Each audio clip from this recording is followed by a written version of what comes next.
आज हम जिस मूवी के बारे में बात करने वाले हैं उस मूवी का नाम है सिकंदर। और ये सिकंदर मूवी रिलीज हुई है 23 मार्च को। इस मूवी को लेकर खास बात तो ये है कि ये मूवी इस साल सलमान खान की सबसे बड़ी मूवी है। इसके साथ ही ये सिकंदर एक एक्शन एडवेंचर मूवी है जिसमें सलमान खान के साथ साथ रश्मिका मंडाना, शर्मन जोशी और बाहुबली के कटप्पा यानी कि एक्टर सत्यराज जैसे काफी बड़े एक्टर्स हैं। और इसीलिए दोस्तों आज की इस वीडियो के अंदर मैं इसी सिकंदर मूवी की पूरी स्टोरी को आप सभी के लिए एक्सप्लेन करने वाला हूँ। और आप में से जिन्होंने अभी तक हमारे चैनल को सब्सक्राइब नहीं करा है वो जल्दी से चैनल को सब्सक्राइब कर लीजिए। तो इस मूवी की स्टार्टिंग होती है एक एरोप्लेन से, जो एरोप्लेन मुंबई से फ्लाई करके गुजरात के राजकोट जा रहा होता है। अब इसी एरोप्लेन के अंदर हम एक्टर प्रतीक पाटिल को देखते हैं जिनका इस मूवी के अंदर अर्जुन नाम होता है। हमें ये पता लग जाता है कि ये अर्जुन एक काफी रिच और एक पावरफुल इंसान है। अब इस फ्लाइट के अंदर अर्जुन जिस सीट पर बैठता है उसके बगल वाली सीट पर एक लेडी बैठी होती है जो कि वहाँ पर अपने बच्चे के साथ होती है।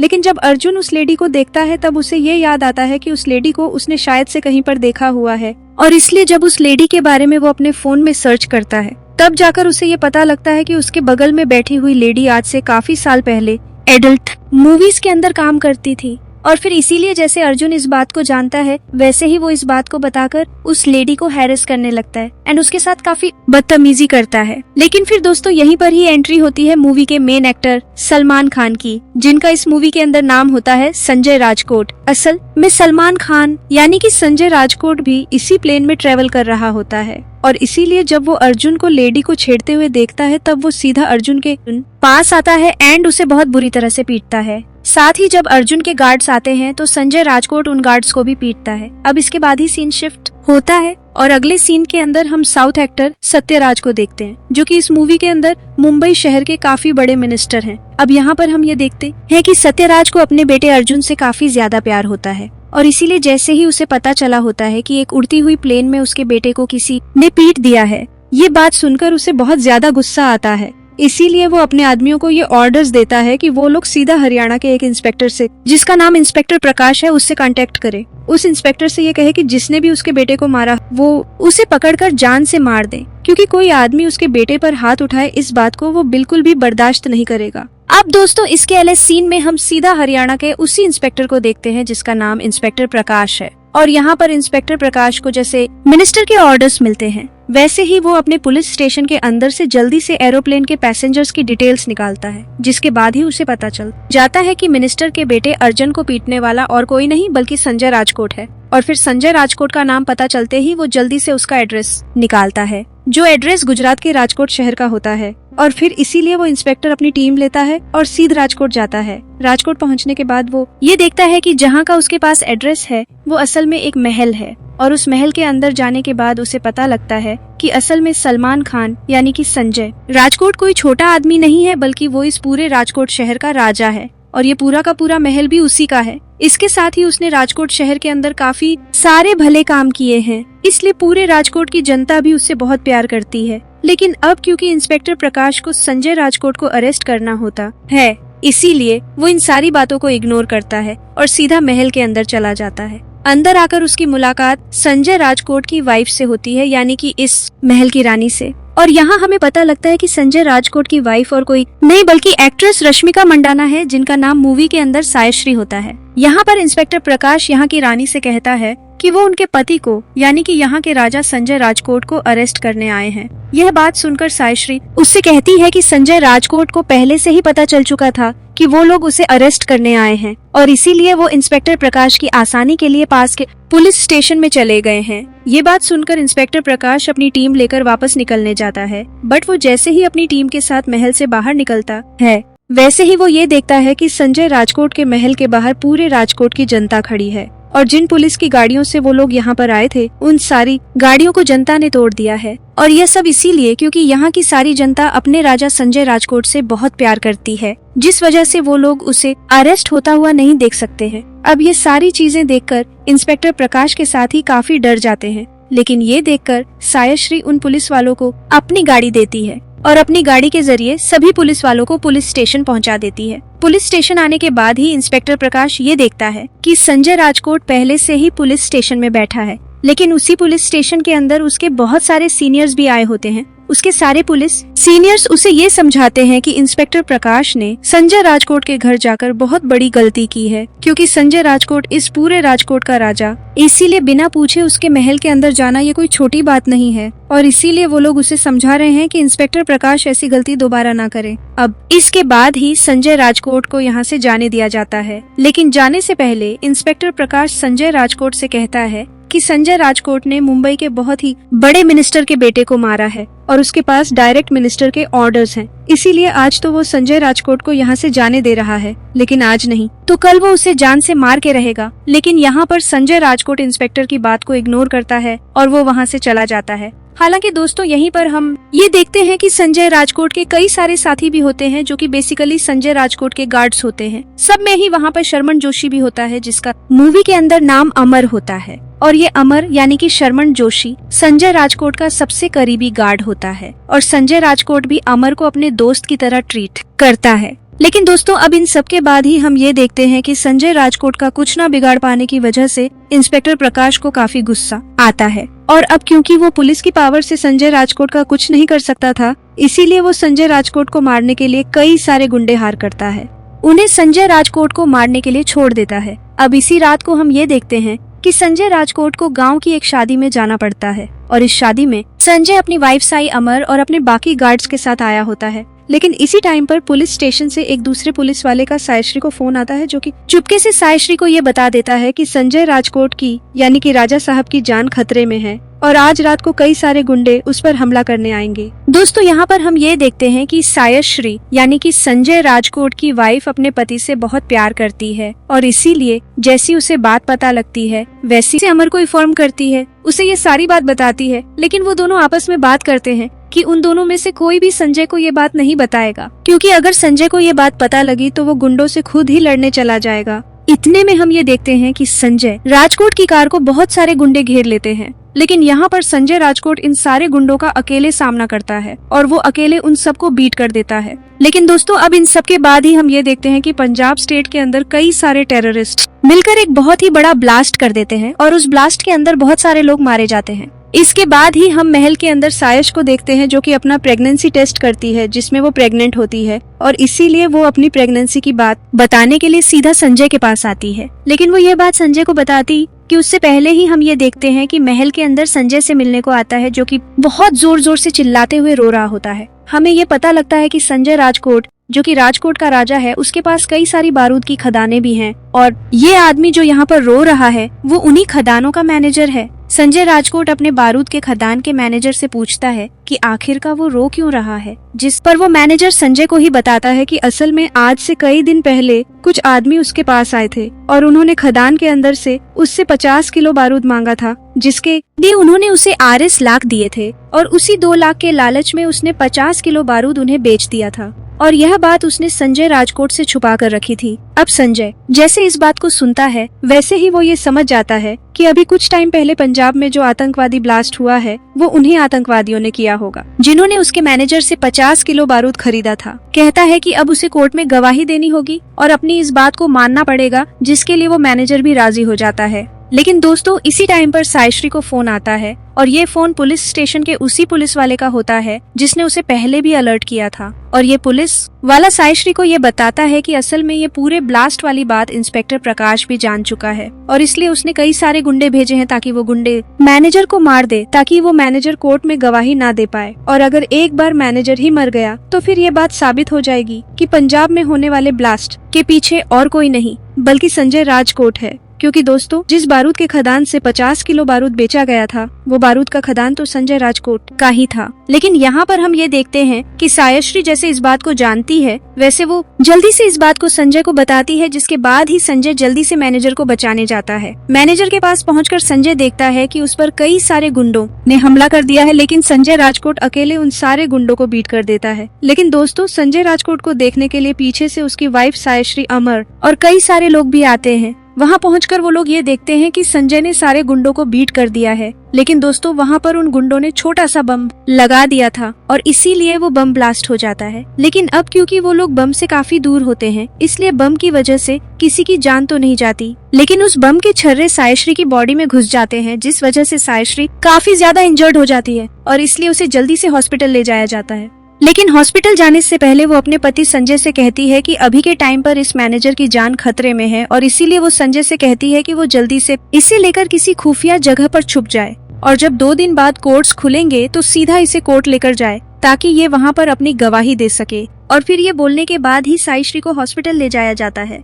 लेकिन दोस्तों इन सारी चीजों के बीच सायश्री अपने पति को ये बता नहीं पाती है कि वो प्रेग्नेंट हो चुकी है और इसीलिए सायश्री संजय को मैसेज करके बताती है कि वो प्रेग्नेंट है। लेकिन संजय के पास अपने फोन में मैसेज देखने का टाइम नहीं होता है क्योंकि वो जल्दी से मैनेजर को लेकर अपने खुफिया जगह पर जाता है और वहाँ पर उसे हिफाजत से रखता है। फिर 2 दिन बाद जब कोर्ट्स ओपन होते हैं तब वो उसे ले जाकर सीधा मैनेजर की गवाही दिलवा है। लेकिन इधर कोर्ट की प्रोसीडिंग के बाद ही हम लोग ये देखते हैं कि इसी टाइम पर हॉस्पिटल के अंदर ट्रीटमेंट के दौरान ही सायश्री की मौत हो जाती है और इसीलिए जैसे अपनी वाइफ की मरने की बात संजय को पता लगती है वैसे ही वो बहुत ज्यादा दुखी हो जाता है। वो भागता भागता हॉस्पिटल उसे देखने जाता है। यहाँ पर आने के बाद ही डॉक्टर संजय को ये बताता है कि उसकी वाइफ सायश्री की ट्रीटमेंट के दौरान ही मौत हो गई है। लेकिन उसकी जो वाइफ है यानी कि सायश्री वो एक ऑर्गन डोनर है, यानी कि उसने मरने से पहले इस बात का विल दिया था कि उसके मरने के बाद उसके ऑर्गन्स को निकालकर किसी और को डोनेट कर दिया जाए। और फिर इसीलिए यह बात बताकर डॉक्टर सायश्री की बॉडी का पोस्टमार्टम करके उसकी बॉडी से ऑर्गन्स निकाल लेते हैं एंड फिर बॉडी को संजय को सौंप देते हैं, जिसके बाद ही संजय राजकोट अपनी वाइफ का क्रियाकर्म करता है। लेकिन अपनी वाइफ के मरने की वजह से संजय राजकोट उसे बहुत ज्यादा याद करता है और वह अपने मन में फील करता है कि जब तक उसकी वाइफ जिंदा थी तब तक उसने अपनी वाइफ की कभी कदर नहीं की। उसने अपनी वाइफ को कभी भी ढंग से टाइम नहीं दिया था, ना ही वह अपनी वाइफ से ज्यादा बातें करता था और ना ही उसे ये तक पता था कि उसकी वाइफ को कौन सी मिठाइयाँ पसंद है। अब इसलिए इन सारी बातों को याद करके संजय सीधा डॉक्टर को फोन करता है एंड वो उस डॉक्टर से पूछता है कि उसकी वाइफ सायश्री ने कौन कौन से ऑर्गन्स डोनेट किए हैं। ये बात सुनकर डॉक्टर संजय को ही बताता है कि उसकी वाइफ ने मरने के बाद अपने लंग्स, अपनी हार्ट और अपनी आंखें डोनेट की है और ये तीनों ही ऑर्गन्स हमने 3 लोगों को डोनेट कर दिए हैं। लेकिन ये बात सुनकर संजय उससे डिटेल्स मांगता है एंड वो डॉक्टर से कहता है कि जिन भी 3 पेशेंट्स को उसकी वाइफ के ऑर्गन्स दिए गए हैं उसे उन तीनों की सारी डिटेल्स चाहिए, क्योंकि संजय राजकोट का राजा होता है इसीलिए डॉक्टर उसे सारी डिटेल तो दे देता है। वो संजय से बोलता है कि वो इस बात को किसी को भी ना बताए। बात सुनकर संजय भी डॉक्टर से कहता है कि वो इस बात को किसी को भी नहीं बताएगा। लेकिन दोस्तों हम लोग ये नोटिस करते हैं कि जिस टाइम पर संजय डॉक्टर से फोन पर बात कर रहा होता है उसी टाइम पर संजय के महल की नौकरानी उसकी बातें सुन लेती है और इसीलिए नौकरानी को भी ये पता चल जाता है कि संजय राजकोट ने अपनी वाइफ के ऑर्गन्स के बारे में डिटेल्स निकलवाई है और अब वो उन लोगों से मिलने का प्लान कर रहा है। अब दोस्तों इसके बाद ही संजय अपने महल से निकल जाता है और सीधा रेलवे स्टेशन चला जाता है ताकि वो यहाँ से ट्रेन पकड़ के सीधा मुंबई शहर जाए, क्योंकि डॉक्टर से उसे पता लगा होता है कि उसकी वाइफ के तीनों ऑर्गन्स जिन्हें भी दिए गए हैं वो तीनों लोग मुंबई से बिलोंग करते हैं। लेकिन यहाँ पर जैसे ही वो रेलवे स्टेशन आता है वैसे ही हम ये देखते हैं कि उसके पीछे से अमर एंड उसके सारे गार्ड्स आ जाते हैं। वो सभी संजय राजकोट से कहते हैं कि जहाँ भी वो जाएगा वो लोग उसके साथ ही जाएंगे और फिर इसीलिए वो सब मिलकर ट्रेन पकड़ते हैं एंड सीधा मुंबई आ जाते हैं। मुंबई आकर वो लोग सबसे पहले एक छोटी सी बस्ती में जाते हैं और वहाँ पर आकर एक छोटे से बच्चे से मिलते हैं, क्योंकि इस छोटे से बच्चे को सायश्री के लंग्स दिए गए हैं। यहाँ पर इस बच्चे से मिलकर संजय को काफी खुशी होती है और फिर इसीलिए वो इस बच्चे के साथ साथ इस पूरे मोहल्ले के बच्चों को खाना खिलाता है एंड उन्हें कपड़े दिलवा है। लेकिन उसके बाद ही उसे पता लगता है कि असल में ये पूरा मोहल्ला बहुत ज्यादा पोल्यूटेड है और इसीलिए यहाँ के पोल्यूशन की वजह से इस बच्चे के लंग्स खराब हुए थे। जब संजय यहाँ के रूट कॉज को पता करता है तब उसे पता लगता है कि एक्चुअल में यहाँ पर कुछ पैसे वाले लोग एक बड़ा सा मॉल बनाना चाहते हैं और मॉल बनाने के लिए उन्होंने यहाँ की ज्यादातर जमीन खरीद भी ली है। लेकिन ये 10 एकड़ की छोटी सी जमीन जहाँ पर ये छोटा सा एरिया बना हुआ है उस जमीन को वो लोग अभी तक खरीद नहीं पाए हैं। इसीलिए यहाँ के सारे लोगों को भगाने के लिए वो लोग अपने आसपास की जमीनों पर कूड़ा जलाते हैं और यहाँ पर बहुत ज्यादा पोल्यूशन करते हैं, जिस पोल्यूशन की वजह से यहाँ के लोग बीमार पड़ रहे हैं। और फिर इसलिए इस बात को जानकर संजय डिसाइड करता है कि जो भी लोग यहाँ पर मॉल बनाना चाहते हैं वो उन्हें डबल पैसे देगा और उन लोगों से यहाँ की जमीन फ्री करवा लेगा ताकि यहाँ के लोग शांति से रह सके। लेकिन अब इसके बाद ही वो दूसरे आदमी के पास जाता है, यानी कि उस दूसरे इंसान के पास जिसके पास उसकी वाइफ का दूसरा ऑर्गन होता है।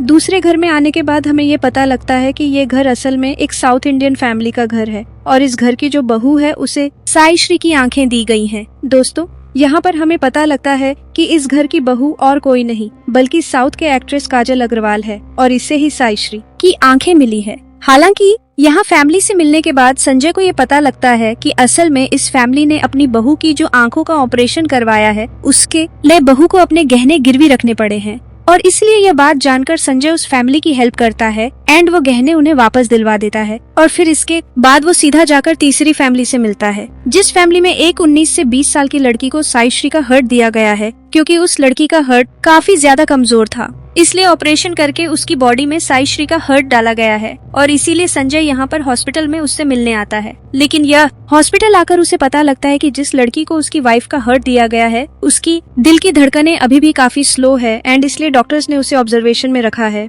और इसीलिए ये देखकर संजय उसकी हेल्प करने का डिसाइड करता है, जिसके लिए वो यूएस में एक बहुत ही बड़े डॉक्टर जॉन से कांटेक्ट करता है। उनकी वीडियो कॉल यहाँ के डॉक्टर से करवाता है, जिसके बाद ही यूएस का वो डॉक्टर जॉन यहाँ के डॉक्टर्स को ये समझाता है कि वो लोग उस लड़की के हर्ट को कैसे ठीक कर सकते हैं। जिसके बाद दोस्तों हम ये देखते हैं कि जिस लड़की को साई श्री का हर्ट दिया गया था उसकी कंडीशंस डॉक्टर द्वारा बिल्कुल सही कर दी जाती है और फिर इस तरह से जिन 3 लोगों को साई श्री के ऑर्गन्स दिए गए थे, संजय राजकोट उन तीनों की लाइफ के प्रॉब्लम्स को दूर कर देता है और फिर यह सब करने के बाद वह मुंबई से वापस राजकोट जाने का प्लान करता है। लेकिन ऐसा करने के लिए जब वो टैक्सी से जा रहा होता है तब उसी टाइम पर मुंबई पुलिस का एक ऑफिसर उसे टैक्सी पर देख लेता है एंड वो जल्दी से इस बात को मिनिस्टर के बेटे अर्जुन को बता देता है, जिसके बाद यह बात जानते ही अर्जुन जल्दी से यह बात अपने फादर को बताता है, जिसके बाद ही अर्जुन का फादर यानी कि मिनिस्टर अर्जुन से कहता है कि वो जल्दी से गुंडों के साथ जाए एंड उसे जान से मार दे। अब इसके बाद ही अर्जुन सीधा संजय राजकोट का पीछा करता है एंड उसे जान से मारने के लिए आता है, जिसके बाद ही उन दोनों की गाड़ी की चेजिंग होती है संजय की टैक्सी का पीछा करने के दौरान ही हम ये देखते हैं कि मिनिस्टर का बेटा अर्जुन उस पर कई सारे कांच की बोतल के बम फेंकता है, लेकिन इसी टाइम पर एक बम उसकी गाड़ी के अंदर गिर जाता है, जिस वजह से गाड़ी में ब्लास्ट हो जाता है और इसीलिए गाड़ी के अंदर अर्जुन और उसके सारे साथी मारे जाते हैं। अब ये बात जैसे ही मिनिस्टर को पता लगती है कि उसका बेटा मारा जा चुका है, वैसे ही वो गुस्से में आग बबूला हो जाता है और अब क्योंकि उसे ऐसा लगता है कि संजय राजकोट की वजह से उसका बेटा अर्जुन मारा गया है, इसीलिए वो संजय राजकोट से बदला लेने का डिसाइड करता है। लेकिन वो पहले यह जानने की कोशिश करता है कि आखिरकार संजय राजकोट गुजरात के राजकोट से मुंबई क्यों आया था और यह पता करने के लिए वो पुलिस फोर्स को उसके महल के अंदर भेजते हैं, जहां पर पहुंचने के बाद ही उसके सारे नौकरों को डरा धमका के पुलिस को ये पता लग जाता है कि संजय राजकोट की बीवी साई श्री ने मरने के बाद अपने 3 ऑर्गन्स को डोनेट किया था और जिन 3 लोगों को ऑर्गन्स दिए गए थे उन तीनों से मिलने के लिए संजय राजकोट मुंबई आया था। और अब ये बात पता लगती है, मिनिस्टर ये फैसला करता है कि अब वो उन तीनों लोगों को मार देगा जिन तीनों लोगों को उसकी वाइफ के ऑर्गन्स मिले हैं।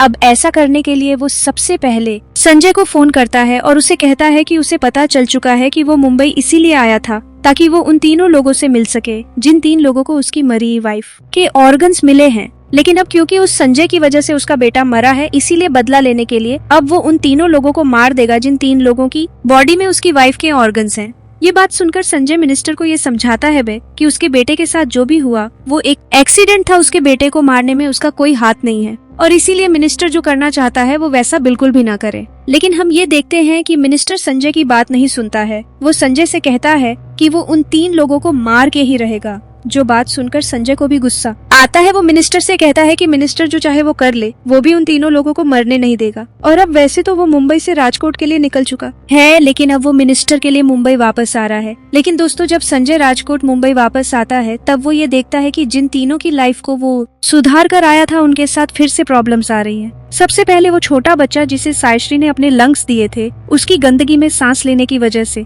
तबीयत खराब हो चुकी है और इसीलिए उसे फिर से हॉस्पिटल के अंदर भर्ती किया गया है। लेकिन इसी टाइम पर दूसरी तरफ हम ये देखते हैं कि मिनिस्टर उन 3 लोगों का पता कर लेता है और अपने सारे गुंडों को उन तीनों को मारने के लिए भेजता है। लेकिन सबसे पहले जब वो लोग बच्चे को मारने बस्ती में जाते हैं तब उन्हें वहाँ पर बच्चा नहीं मिलता है और इसी तरह से जब वो बाकी दोनों को भी मारने जाते हैं तब वो लोग भी किसी तरह से गुंडे से बच जाते हैं और सीधा संजय राजकोट से कांटेक्ट कर लेते हैं। जो सुनकर संजय राजकोट उन दोनों को और उनकी पूरी फैमिली को उसी हॉस्पिटल में बुला लेता है जिस हॉस्पिटल में वो बच्चे का इलाज करवा रहा होता है। और फिर इस तरह से वो तीनों लोग, जिन्हें सायश्री ने अपनी आंखें, अपने हार्ट और अपने दोनों लंग्स दिए थे, वो तीनों लोग हॉस्पिटल के अंदर होते हैं। बट हॉस्पिटल के बारे में पता लगता है, मिनिस्टर जल्दी से अपने सारे गुंडों को बुलाता है और सारे गुंडों को हॉस्पिटल भेज देता है ताकि सारे गुंडे उन तीनों लोगों को मार दें। और यहाँ पर हम ये देखते हैं कि इन गुंडों की जो संख्या होती है वो 200 से भी ज्यादा होती है। यही संजय राजकोट अपने सारे गार्ड्स के साथ मिलकर इन सारे गुंडों से फाइट करता है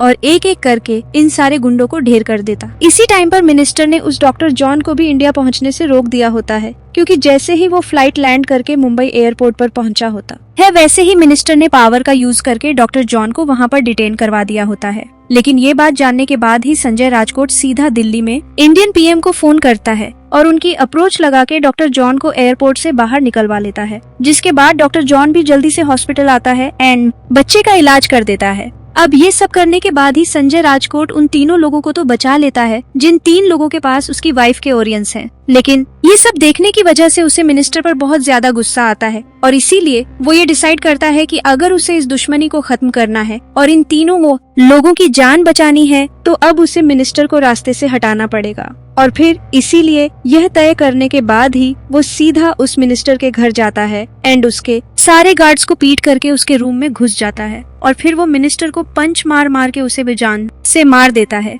जिसके बाद उसके दुश्मन के खत्म होने के साथ ही उसकी दुश्मनी भी खत्म हो जाती है। लेकिन ये सब करने के बाद जब संजय तीनों लोगों से मिलने वापस हॉस्पिटल में आता है, तब वहाँ पर इंस्पेक्टर प्रकाश अपने कई सारे पुलिस वालों के साथ आता है। वो संजय राजकोट को अरेस्ट कर लेता है क्योंकि संजय राजकोट के ऊपर मीको जान से मारने का आरोप होता है और अभी हॉस्पिटल के अंदर जो वायलेंस हुई थी उसमें भी संजय राजकोट को दोषी पाया जाता है। लेकिन जब इंस्पेक्टर प्रकाश उसे अरेस्ट करके यहाँ से ले जा रहा होता है, तभी उसके पास दूसरे पुलिस वाले आते हैं जो कि इंस्पेक्टर प्रकाश से कहते हैं कि वो जल्दी से संजय राजकोट को रिलीज कर दें, क्योंकि संजय राजकोट को रिलीज करने के कोर्ट से ऑर्डर्स आए हैं और इसीलिए। और रही बात संजय राजकोट पर लगे आरोपों की, तो जब उनकी कोर्ट में पेशी होगी तब वो उन आरोपों को खुद ही फेस कर लेंगे। और फिर दोस्तों, इसके साथ ही ये पूरी मूवी एंड हो जाती है।